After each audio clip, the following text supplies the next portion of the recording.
Hi, in this video I'm going to guide you through the VSight Workflow admin panel in order for you to start using your workflow successfully.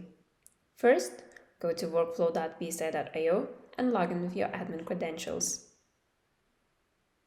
Upon entering the platform, you will end up in the main page where you will have an overview of all of your workflows, will have the possibility to manage users, and view reports.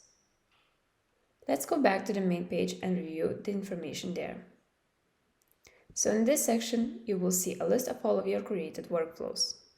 First, you have the name and the creation date of your workflow. Then you will see its status and version. Moving further, we have when the last edit to your workflow was made. And the last button is options.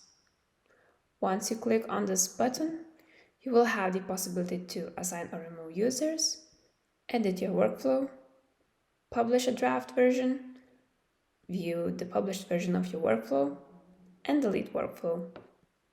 As you can see, VSight Workflow is very easy to navigate and use. Start with your own workflow and see for yourself.